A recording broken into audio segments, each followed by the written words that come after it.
Nem todas as pessoas começam o seu relacionamento com Jesus Cristo da mesma forma. Há aqueles que desde novos são doutrinados. Há aqueles que ao longo da vida conhecem alguém ou algo acontece e nessas vezes alguém vem até você e apresenta a ideia que ela tem de Jesus Cristo. E ainda às vezes é você mesmo que vai atrás, é você que corre atrás para saber sobre quem foi ou quem é Jesus Cristo. Mas as experiências nem sempre são iguais. Para algumas pessoas, essa experiência é única. É o caso da irmã Amélia. Residente na Austrália, Amélia era uma prostituta e stripper, afundada na imoralidade e no repúdio a tudo que é bom, belo e justo. Para algumas pessoas, Jesus está tão distante que é impossível para que um ser humano normal possa conseguir realmente alcançar tal pessoa. Em certas circunstâncias, Jesus Cristo coloca em prática a parábola das 99 ovelhas e vai pessoalmente buscar aquela que se perdeu.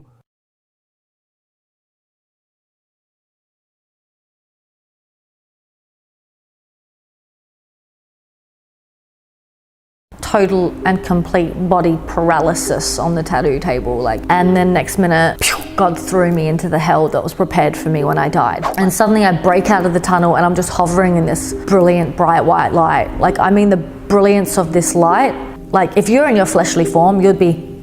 So I just keep screaming at him and screaming at him and screaming at him to prove himself, and then suddenly he does. Now, what happens next and the way it happened, this cannot happen unless it's God himself doing it.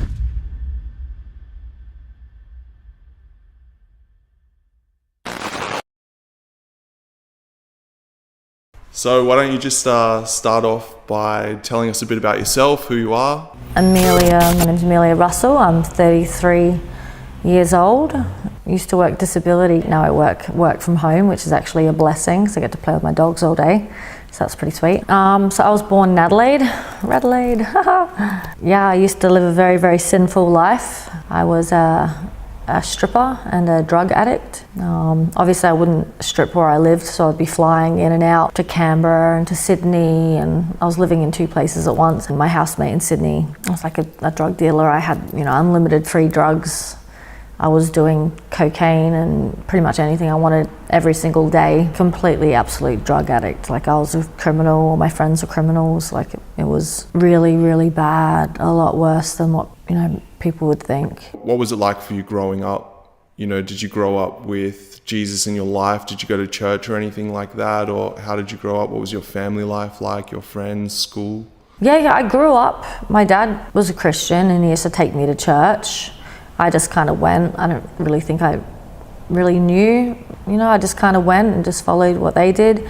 But then when I, got older and moved out of home, I thought it was just a bunch of fairy tales, and I kind of became an atheist and fully started just rejecting God. Growing up at school, didn't really have many friends, got picked on a lot.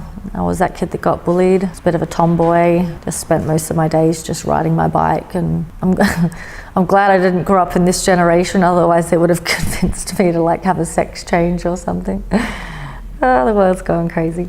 Did you have any spiritual experiences when you were young through school? Were you into New Age or anything like that? No. When I was at school, I was a Christian. Well, sort of, I think just, because my family was. I was all right at school. My dad did all right, got good grades. I did have a car accident though, around the beginning of year 12, so I missed out on most of the school year because I broke both of my legs and I was in a wheelchair. I was driving a van and there's no front to a van, and I was stopped at a traffic light and had a guy hit me front on, so the whole van went crushed both of my legs at the same time. Yeah, I nearly died from that, but by the grace of God, didn't. I guess in your early life, maybe teenage years, what was your family like? Was there any trauma, any difficult times that you were going through at this age, or was life pretty easy at the time? Oh, my dad and mum, divorced and stuff. My mum ended up dating a transvestite pretty much my whole childhood. His name was Jody. It was a 6-foot tall man in a dress. So I kind of grew up around all that, but yeah, and then I think it just got further and further and further away from God the older I got. But yeah, a little bit of a weird childhood, I would say. But then again, I guess it's not weird now. Like back then it was weird. Now everyone's like parading it. My partner when I was at school was like 26 and I was like 17, so I was probably not too good. You know, just had partners growing up. When I got into stripping, it got really, really bad. I was just kind of like using guys as toys. What age were you when you started stripping? How'd you get into it? I used to manage the Crazy Horse and the Firm in Adelaide, two of the biggest strip clubs in Adelaide. So yeah, when you're managing those clubs and you're working, 6 days a week, 13-hour shifts and taking home an income that's less than what these girls take home in one day, it was kind of like, yeah, this is ridiculous. I'm gonna go give this a try. So then I did.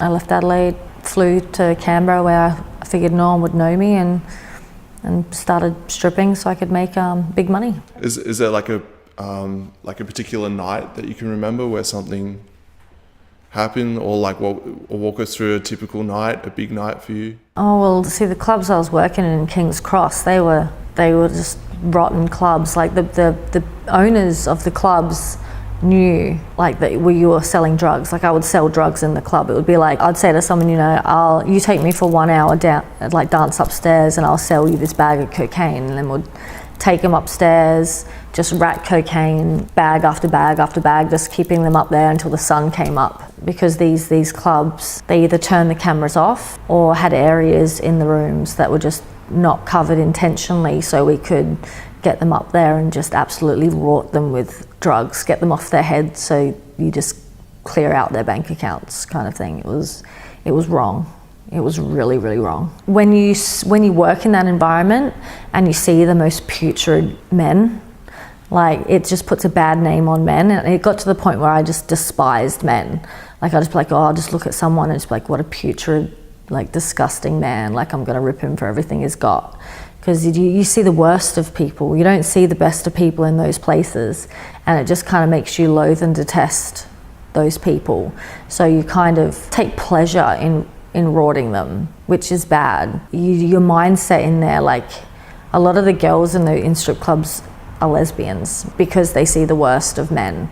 A lot of them have the same mentality. I can't speak for all of them, but a lot of them do have that mentality where all you get is these just putrid men that just want to abuse you, so then you just want to abuse them. And it's just this cycle of just, it's just not a healthy environment, not a good environment at all. So I imagine you're getting paid quite a lot of money every week. What would you do with that money? Was that something that kept you going? You could blow it. I could make 3-4 grand in one night and then blow it, and just on stupid stuff. Just absolutely, you just find that you just end up just blowing your money on just stupid stuff all the time. Like I collected Tag Heuer watches. I would spend 5-6 grand on a watch, $1,000 on a handbag or a jacket or clothing or shoes or just stuff that I gave it all away. I ended up giving it all away. You just cars, just nothing permanent. You just end up blowing it. Blew a lot of it on holidays. And what was your close circle at the time? Did you have other friends who didn't know what you were doing? What about your family? Did they know? No, my family didn't know. I didn't tell my friends in Adelaide. I kept my personal life and my work life very separate. That's why I flew away from Adelaide to work, to make sure that no one I grew up with ever, bumped into me. So how were you at the moment? Like, what was your mental state at the time? Were you doing anything spiritual at the time either, or did you connect with anything? No, I just blocked it out. I believed in evolution and aliens. I didn't believe there was a God. I used to believe we got reincarnated, come back as another person. I never looked at any YouTube back then. I just worked, partied, slept, maybe watched a movie here and there. I did not look into anything. I just believed everything they said. After sort of 4 or 5 years or so that you were doing it, did it start to take a toll on you mentally and physically at all, or were you? Oh, 100%, yeah, mentally. It was just absolutely exhausting. I found that I had to be on drugs and alcohol just to get through the day. Is this where the tattoos started coming in as well? Or? Oh no, I've just been getting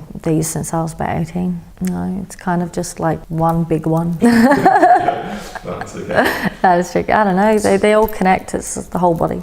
So tell us about how you led up to the point where you accepted Jesus in your life. It happened in 2018. I didn't believe in God. I said I was an atheist. I believe in aliens and evolution, all that kind of stuff. I was in my hometown of Adelaide, and I was getting a tattoo, a big atheist tattoo on my bum cheek, you know, kind of thinking I knew it all, thinking I knew the meaning of the universe, like being really cocky. I was in Front Yard Tattoo in Mount Barker in Adelaide. A tattoo artist was tattooing my entire arse cheek with this mockery to God tattoo. It's just